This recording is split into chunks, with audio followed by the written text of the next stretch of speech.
Hello viewers, வணக்கம். நான் உங்கள் ஜேஆர்எஸ் வேல் அடிவலன் பேச. இன்றைக்கி நாம் பார்க்க போகிறது ஒரு ஆம்பிளிஃபையர் அசம்பிள் செய்வது எப்படின்னு. நீங்களும் அசம்பிள் செய்வது எப்படின்னு தெரிஞ்சுக்கிறதுக்கு தான் நாம் இந்த வீடியோ போடுறோம். ஸ்டெப் பை ஸ்டெப்பாக சொல்கிறோம். நீங்களும் பார்த்து தெரிஞ்சுக்கிட்டு நீங்களும் அசம்பிள் பண்ணுங்கள். வாங்க வீடியோக்குள்ள. ஒவ்வொரு பொருளை வச்சு நம்ம எங்கெங்கன்னு பார்த்து நம்ம மார்க் பண்ணிவிட்டு இதுக்கு ஓட்டையை போட்டுட்டு அதுக்கப்புறமா ஃபிட்டிங் பண்ணிக்கலாம். ஏன்னா நம்ம எந்தெந்த பொருள் என்ன வைக்கிறோம் போது அப்போ தான் ஒரு ஐடியா கிடைக்கும். நமக்கு ஒயரிங் பண்ணுறதுக்கும் சால்டரிங் பண்ணுறதுக்கும் மற்ற மாதிரி ஒரு கொஞ்சம் ஈஸியாக இருக்கும். இப்போது நம்ம அந்த 4 பூட்டையும் போட்டுக்கலாம். கீழே பாட்டமில் ஃபஸ்ட்டு நம்ம இதை போட்டுட்டு பிறகு அதுக்கப்புறமா தான் நம்ம மற்ற வேலையை ஸ்டார்ட் பண்ண முடியும். ஏன் அப்படின்னா இது கீழே பாட்டமில் வரதுனால முதல்ல நம்ம இதை போட்டுட்டு அதுக்கப்புறமா நம்ம இப்போது 2 ஸ்பீக்கர் ஜாக்கெட்டை ஃபிட்டிங் பண்ணிடலாம். 4 ஸ்பீக்கருக்கான 2 ஜாக்கெட்டை இப்போ நம்ம போட போகிறோம். ஸ்பீக்கர் ஜாக்கெட் இப்போ ஃபிட் பண்ணியாச்சு. இப்போ அடுத்ததாக நம்ம ஒரு ஆர்சி சாக்கெட்டை ஒன்று நம்ம இப்போ ஃபிட் பண்ணிடலாம். அதுக்கான ஸ்க்ரூவெல்லாம் இப்போ போட்டுடலாம். அடுத்தது இப்போ ஒரு ஃபேனை ஃபிட் பண்ணிடலாம். நான் ஃபேன் எப்போயுமே உள்பக்கம் ஐசியை கூலிங் பண்ணுற மாதிரி தான் வைப்பேன். இப்போ ஃபேன் ஃபிட் பண்ணிடலாம். அதுக்கான ஒரு கிரில்லை போட்டுடலாம். அதுக்கான ஸ்க்ரூவெல்லாம் போட்டு இப்போ நம்ம டைட் பண்ணிடலாம்.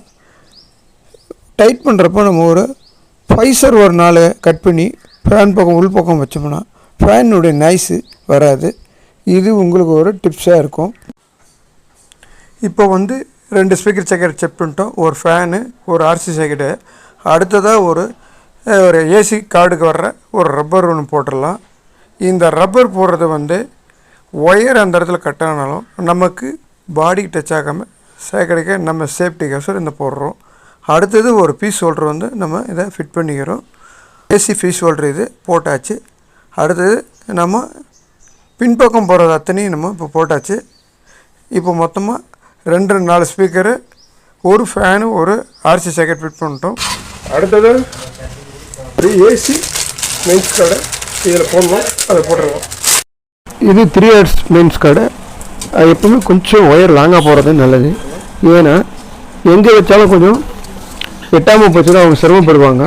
அதனால் கொஞ்சம் நம்ம எப்பவும் ஒயர் கொஞ்சம் லாங்காகிற மாதிரி வேறு மெயின்ஸ் கட் பண்ணணும். ஒரு முடி போட்டுடலாம். ஏன்னா சப்போஸ் இழுத்தா கூட கீழோட நின்றுடும். இப்போ இந்த பேனலுக்கு ஒரு சுவிட்சு நம்ம ஃபிக்ஸ் பண்ணிடலாம். சும்மா ப்ரெஸ் பண்ணாவே இந்த பேனல் சுவிட்சு உட்காந்துக்கும். அடுத்ததாக நம்ம இதுக்கு ஒரு யூஎஸ்பி போர்டை ஃபிட் பண்ணிடலாம். இந்த யூஎஸ்பி போர்டுக்கு உள்ளார வாசரை போட்டு நம்ம க்ளீனாக டைட் பண்ணிடலாம். மீண்டும் அடுத்த வீடியோவை பார்க்கலாம். இது முதல் பாட்டு. 2வது பாட்டில் நம்ம அடுத்தது பார்க்கலாம். நம்ம சேனலை சப்ஸ்கிரைப் பண்ணுங்கள். அப்போ தான் நம்ம போடுற வீடியோ உங்களுக்கு நோட்டிஃபிகேஷன் ஆகும். அடுத்தது சந்திப்போம்.